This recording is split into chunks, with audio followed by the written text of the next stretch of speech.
Hiya! Happy New Year! It's already 2026, and I know I probably sounded like a broken record with everybody else online and in your life that has said, Happy New Year, it's already 2026.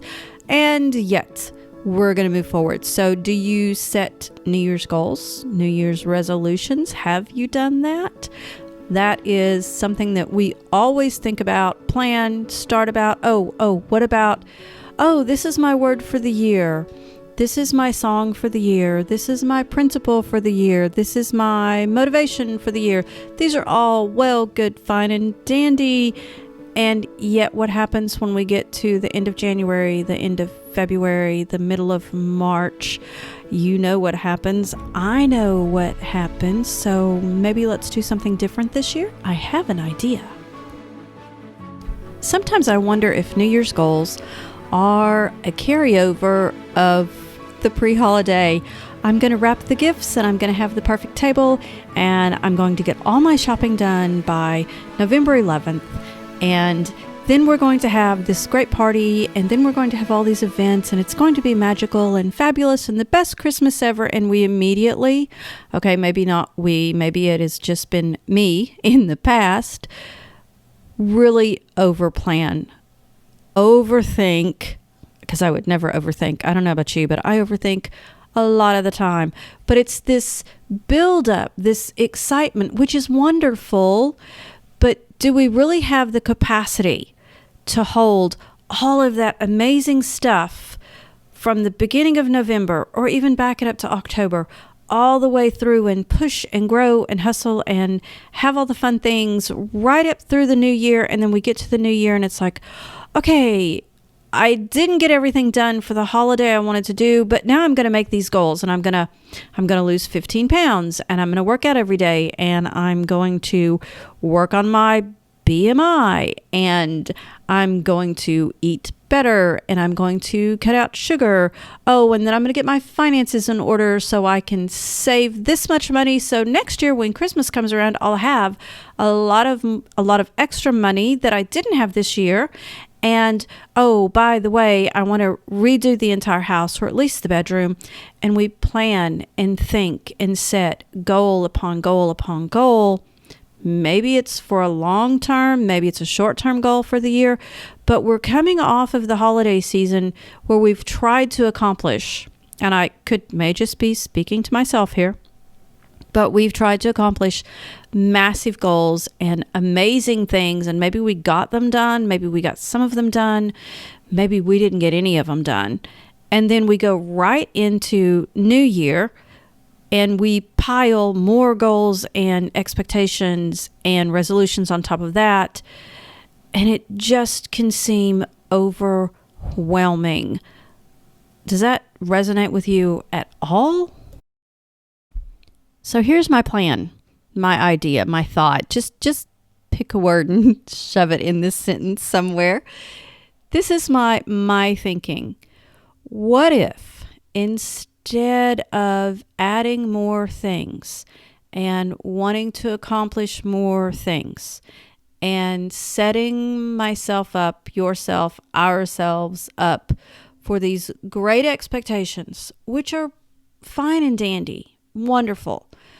What if instead of that, we start with shoving everything off the proverbial table? And I mean everything, from the financial plans to the weight plans to the healthy eating plans to the redecorating the house plans to whatever plan that you have put together in your brain, including that word of the year or that principle of the year or whatever it is. Shove everything off the table and make space for a future that God has for you, a future that God has for me. So instead of adding more things in, eliminate everything. Just get rid of everything. And if this is actually what I'm doing. This is literally what I'm doing. I'm writing down every single thing I want to accomplish this year. Everything. And then I'm crossing it all off. Literally, I'm crossing it all off because there has to be a point in time where we look at where we are and what we're doing and how our life is going, and we go, hold on. Is this exactly where I am to be? Is this the future God had planned for me? Am I keeping my future? Do I even know what that future is? Because I'm always spouting Jeremiah 29:11. God knows the plans for you, plans to prosper you and not harm you, all the good stuff. But if we don't know what that future is, because we just keep adding stuff on, then we kind of miss out. I'm quite sure we miss out. Okay, I've got 2 verses for you. The first one is Hebrews 12:1. And in the NIV, it says, "Let us throw off everything that hinders and the sin that so easily entangles, and let us run with perseverance the race marked out for us." But there's also the one in the NET, and I like that one even better. It says, "We must get rid of every weight and the sin that clings so closely, and run with endurance the race set out for us." These are 2 separate issues. This is a weight. It says get rid of the weight, and then it says the sin that clings. Not the sin that we do, but the sin that clings, that is like hanging on. Weight is something that bogs you down. And what is that weight? Weight can be something emotional and mental, like negative self-talk, criticism, judgment, impatience. We can get rid of these things. But what if the weight is also how many things we want to get done? Because the things that we want to get done and the goals that we set are maybe weight. And if we're going to run the race that's before us, we have to run it with only the things God wants us to carry. And sometimes that great idea and that great thought and all these things, they're awesome. And sometimes they are inspired, but we have to get down to the nitty gritty and go, okay, if I shove everything off the table, what exactly is it that I am to do? And I'm pretty sure we're going to get to exactly what it is we are to do. So let's get to the second verse. Okay, let's hang out in 1 Kings 19:21 for a minute. This is Elijah going to Elisha and saying, "Hey, dude, come follow me. Let's go do this thing together that God has called us to do." And Elisha's like, So here's the background story. Elisha was not a poor man. He was quite wealthy. He had 12 teams of oxen.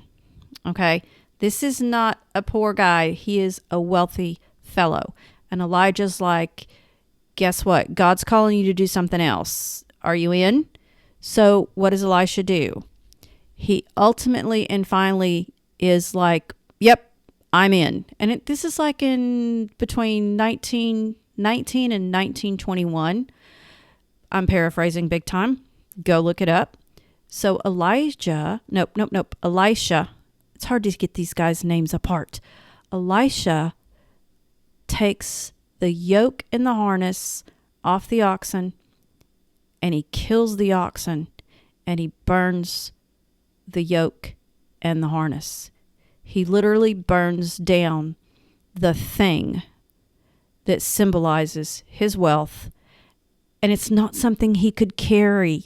He could not keep farming, being this guy, and then go do what God was calling him to do through Elijah.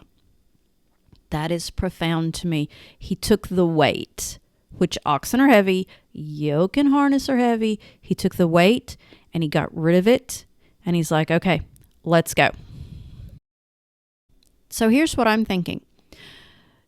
If Elisha had to let go of everything that was normal to him, that was his life, that had been his life, and I'm writing down everything I want to do for the coming year and putting all these goals and all these ideas ahead, thinking ahead, looking at what could happen, I also need to look at what I have done this past year and take a very clear look at, these are the things that I did. These were the things I wanted to do and didn't get accomplished. And I need to shove those off the table too. I have got to start with a clear slate, because I've got to make space to hear exactly what God is telling me He wants me to do this year. And I'm not saying quit your job and move to Istanbul or any of this craziness. I'm just saying take a really good look at where you've been the past year, 2025, and what 2026 could hold for you. Because if you start removing the things that maybe you did last year or you thought about doing, and then you write everything down you want to do for this year, and then you kind of set that aside, 2 lists, and then go, okay, God, where are you at? What are we doing? How do I partner with you on what you're doing instead of expecting you to partner with me on what I'm doing? So that's what I'm saying. That's where I'm at for this new year. I'm literally taking stock to see what and where and how. And I can tell you right now, I've got changes coming. I've already gotten some changes and there are more coming, and it's exciting, and it's kind of like this is going to be an adventure. So enjoy the first week of 2026 and figure out where God's taking you for this year. It's going to be an adventure, I'm quite sure.